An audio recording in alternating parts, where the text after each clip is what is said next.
Meus queridos irmãos e minhas irmãs, para a gente buscar entender a liturgia que hoje a igreja nos coloca, nos faz mister antes lembrar que no domingo passado nós deveríamos ter escutado um evangelho que iria dar a tônica do evangelho de hoje, porque o de hoje é uma continuação após 10 versículos do evangelho do domingo passado. Mas a Igreja Católica no Brasil, no domingo passado, pulou um domingo do tempo comum, pulou do 30º para hoje o 32º, porque o 31º abriu espaço, cedeu o seu espaço para a solenidade de todos os santos, tendo em vista que o dia 1º de novembro no Brasil não é feriado. Então, nós deixamos de meditar o capítulo 12, dos versículos 28 a 34. Mas o que era que aquele evangelho que deveria ser lido dizia? Alguém, um mestre da lei, se aproxima de Jesus e diz: qual é o primeiro mandamento de todos? E Jesus vai dizer: o primeiro é este: ouve, ó Israel, o Senhor nosso Deus é o único Senhor. Amarás o teu Deus com todo o teu coração, de toda a tua alma, de todo o teu entendimento e com toda a tua força. O segundo mandamento é: amarás o teu próximo como a ti mesmo. O que isso quer dizer? Quer dizer que o primeiro mandamento consiste em ouvir. Ouvir o que Deus, nosso Senhor, nos tem a dizer. Ouvir. O exercício de colocar a audição no estado de extrema atenção. Não como ouvido de mercador, mas eu preciso escutar o que Deus me diz. E é interessante porque o Senhor, o bom Deus, nunca se cala, sempre fala. E Deus vai nos falando em meio à sua palavra pregada, partilhada na igreja, em meio à vivência dos cristãos em meio ao mundo, homens, mulheres de Deus, que devem no mundo dar testemunho de Cristo, serem verdadeira luz e não se perderem em meio à massa.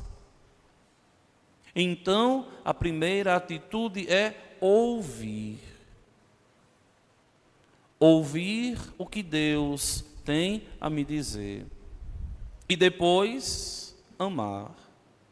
Primeiro eu ouço, depois eu decido amar. Lembrem que o amor é uma decisão.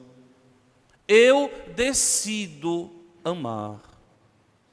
E o homem, depois de ouvir a bondade de Deus, depois de saber que Deus é de verdade o início e o fim de sua vida, depois que o homem vê na sua própria vida a ação de Deus, ele não toma outra atitude senão amar a Deus de todo o coração, de toda a alma, de todo o entendimento.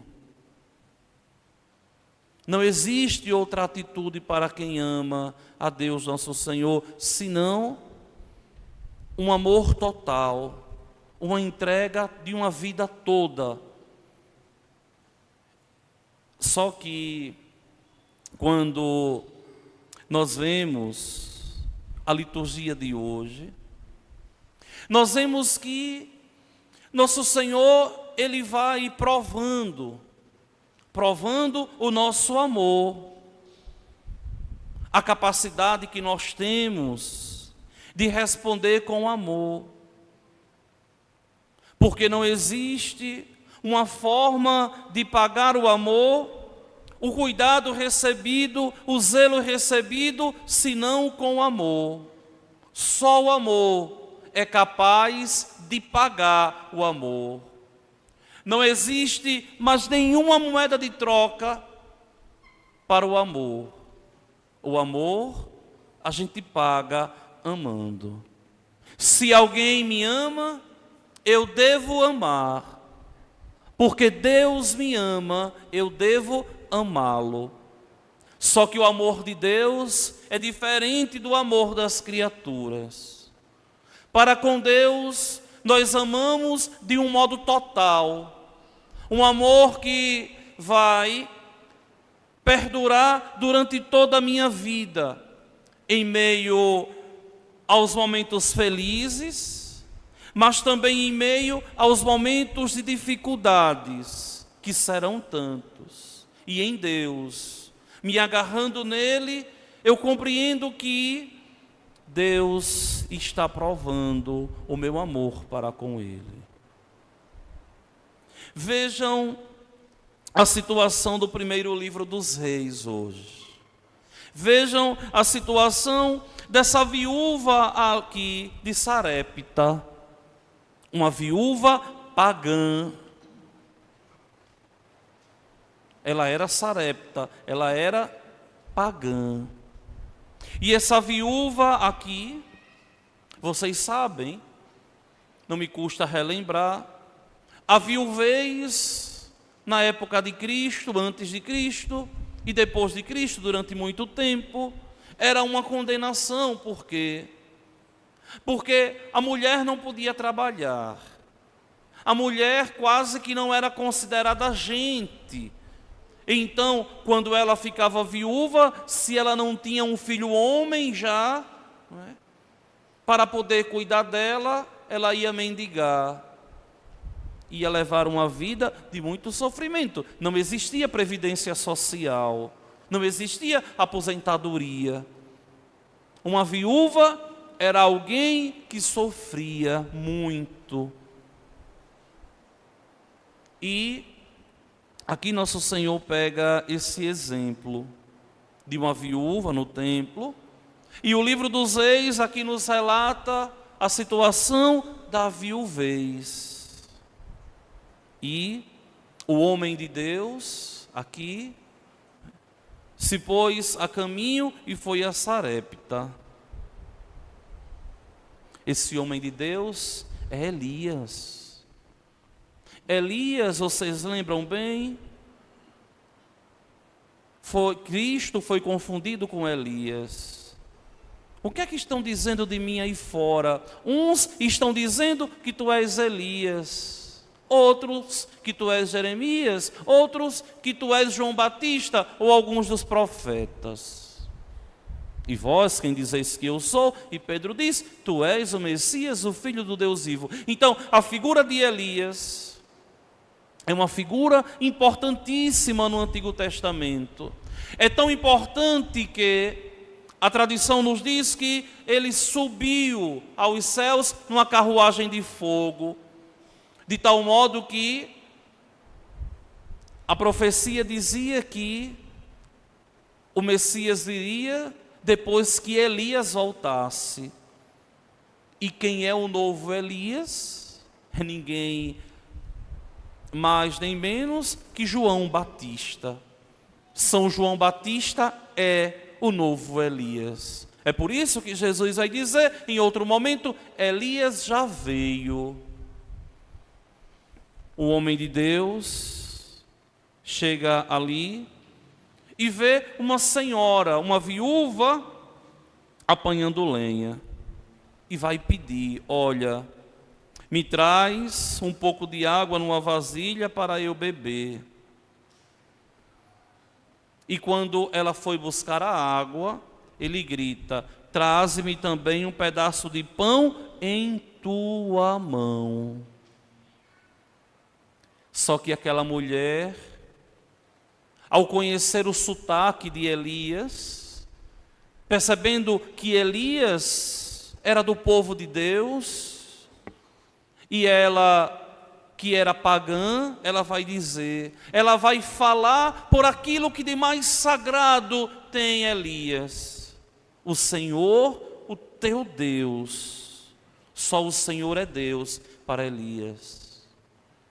E ela diz: pela vida do Senhor, teu Deus, eu não tenho pão. Só tenho um punhado de farinha numa vasilha e um pouco de azeite na jarra. Eu estava apanhando 2 pedaços de lenha, a fim de preparar esse resto para mim e meu filho, para comermos e depois esperarmos a morte.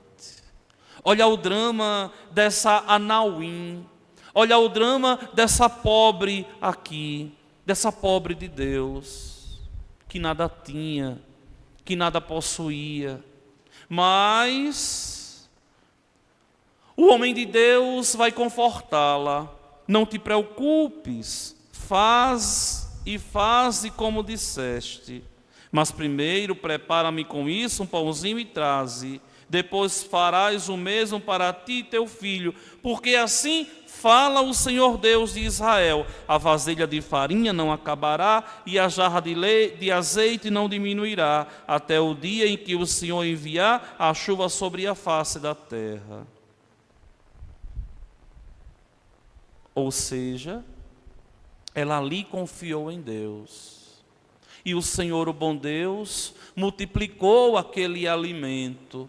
Ela ali confiou em Deus e deu aquilo que tinha, e Deus, nosso Senhor, aqui agiu na vida daquela mulher. Olha aqui, o que aqui o texto diz: a mulher foi e fez como Elias lhe tinha dito, e comeram ela e sua casa, no caso aqui o seu filho, durante muito tempo.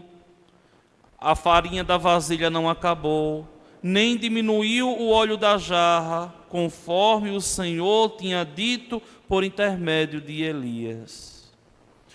O que é que essa farinha aqui quer dizer, e esse azeite?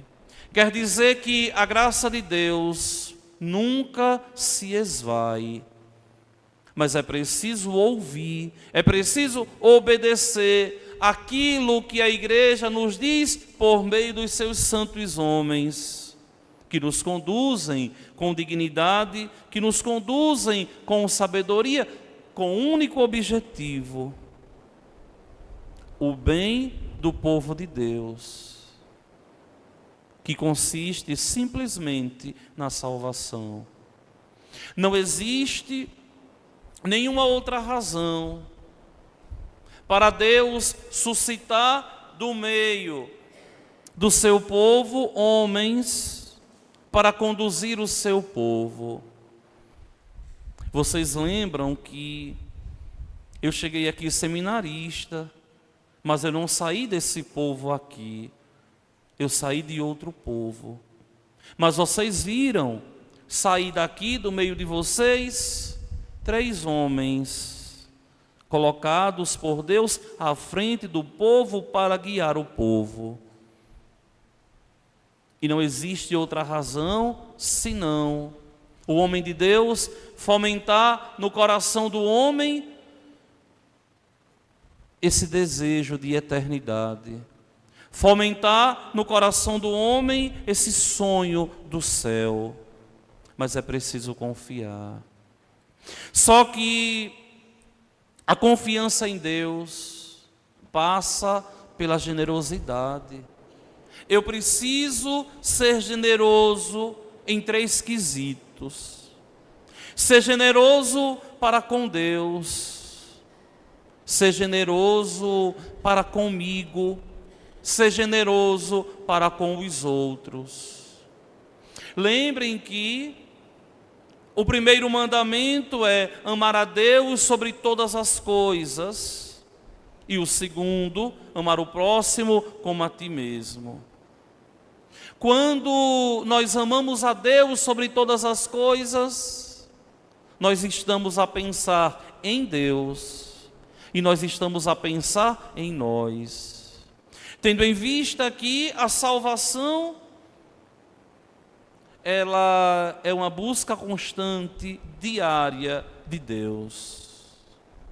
O ser generoso aqui consiste em assumir a minha condição de cristão, assumir a minha condição de homem que pertence a Deus, de acorrer às necessidades da igreja, onde eu, enquanto cristão, preciso entender que sou eu, enquanto membro da igreja, que devo ter responsabilidade com a igreja, sendo generoso naquilo que a igreja me propõe.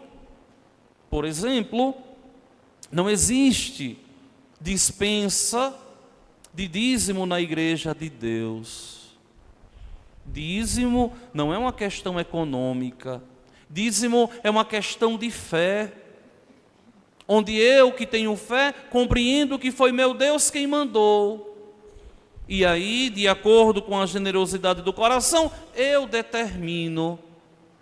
Só que preciso entender que devo ser generoso. Ser aberto à graça de Deus. Mas essa generosidade, ela não passa só em ser generoso para com Deus, acorrendo às necessidades da igreja. Porque quando eu assumo a responsabilidade com a igreja de Deus, eu ajudo na evangelização, eu ajudo no crescimento de fé da igreja.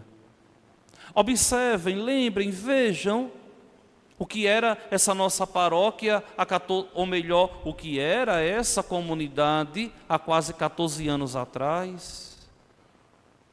Estrutura nenhuma nós tínhamos. Observem a nossa paróquia hoje, digna de receber qualquer pessoa em qualquer ambiente, onde de verdade a gente vê que a igreja cresce quando as pessoas elas têm consciência de fé. Era preciso que se acabasse na igreja um dia essa história de festa externa, de leilão, tudo isso, onde a igreja deveria ser mantida pelo dízimo, pelas coletas, pelas espórtulas, que quer dizer esmola, pelos óbolos do povo de Deus.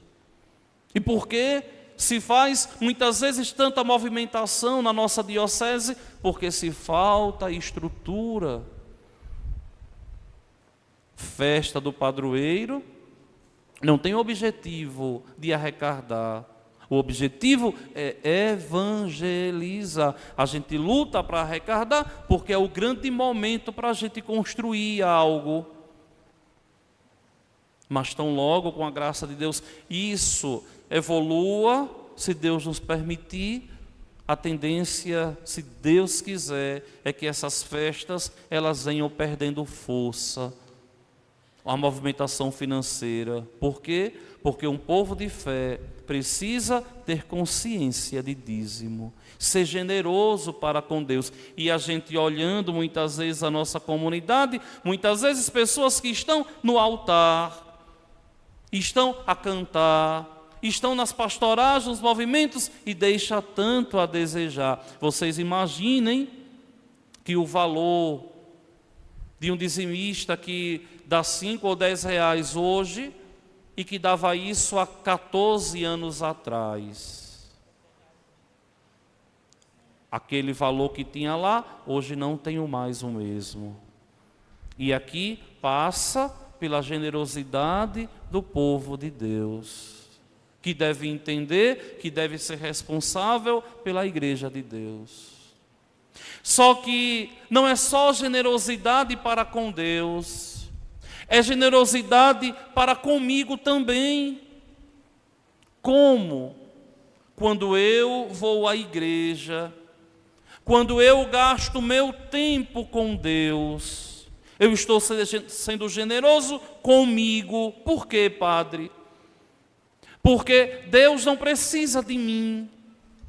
Sou eu quem preciso de Deus. E aqui é importante a gente entender que quando eu pertenço a uma pastoral, como a familiar, como a pastoral do dízimo, a pastoral do batismo, quando eu sou acólito, quando sou leitor, quando sou cantor, quando sou ministro extraordinário, ou em qualquer outro movimento, apostolado da oração, movimento da Mãe Rainha, qualquer outra pastoral, a Pascom e tantas outras, eu preciso entender que eu devo ser generoso com Deus. Mas como assim, Padre? Se o Senhor falou que a generosidade com Deus é no primeiro ponto, generoso com Ele em me colocar à disposição e dizer assim: Senhor, termina em mim a obra que um dia começaste. Porque é impossível você dizer que ama alguém e não gasta esse seu tempo com alguém. Quando a gente ama alguém, a gente gosta de estar com esse alguém, humanamente falando. Você ama seus filhos, você deve amar e ficar com seus filhos. Você ama o seu esposo, é a companhia maravilhosa de sua vida, é estar ao lado do seu esposo, é estar ao lado de sua esposa. Se a gente ama a Deus, a gente também vai gastar o nosso precioso tempo com Deus. É impossível dizer que ama a Deus e é um irresponsável de fé. Qualquer coisa que aparece,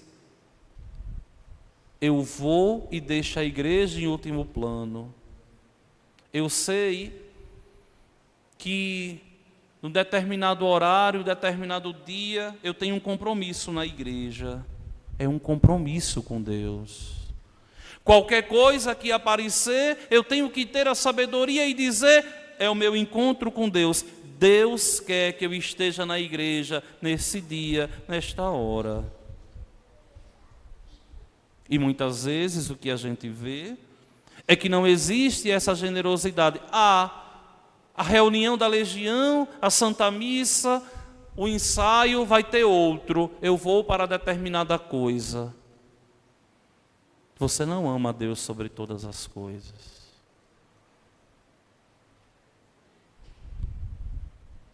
Está afiliado a uma pastoral, a um movimento, ser batizado, que obriga a assumir o compromisso com Deus. E assim, sendo generoso com a tua salvação e deixando Deus nosso Senhor abrir o teu coração. O que muita gente não entende, que tudo na igreja tem como objetivo o crescimento e a santidade de vida. Você participar de algum movimento e deixar uma vida ociosa, não é? Uma vida medíocre, não é? Perder uma noite toda, não é?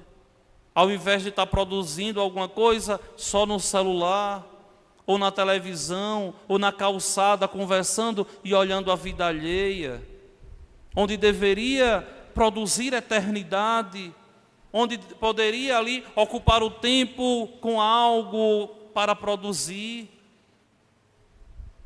e não viver a mediocridade dos pagãos. O cristão, ele precisa tomar consciência que ele deve ser generoso para com Deus e pensar na sua salvação.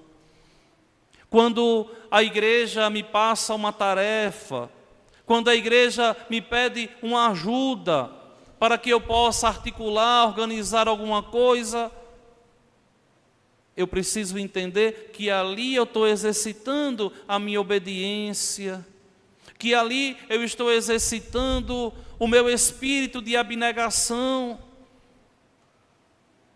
com a consciência de que eu estou crescendo em santidade, porque não existe outra razão para estarmos na igreja senão crescermos em santidade. A igreja que tem como objetivo, primeiro, nos fazer santos. Por isso que ela não foi querida nem pensada por Deus para os santos, mas para mim e para vocês que somos pecadores. A generosidade para com o irmão, onde nós temos obrigação de ajudar o irmão a crescer enquanto pessoa. Nós temos a obrigação de apontar o outro o caminho do céu. Eu dizia nas igrejas onde eu celebrava hoje pela manhã e falava, comungar deve ser uma prioridade. O que é que vocês fazem tanto na quinta-feira à noite que ainda não encontraram o caminho da igreja? O quê? Comungar deve ser a grande prioridade das nossas vidas, porque ao comungar nós estamos recebendo Deus mesmo. Agora vejam, na casa de vocês moram com quantas pessoas? Conte aí um pouquinho. Quantas pessoas moram debaixo do seu teto? Contaram? Agora façam outra conta. Quantos desses que moram debaixo do teto que vocês moram comungam a Eucaristia pelo menos uma vez por semana?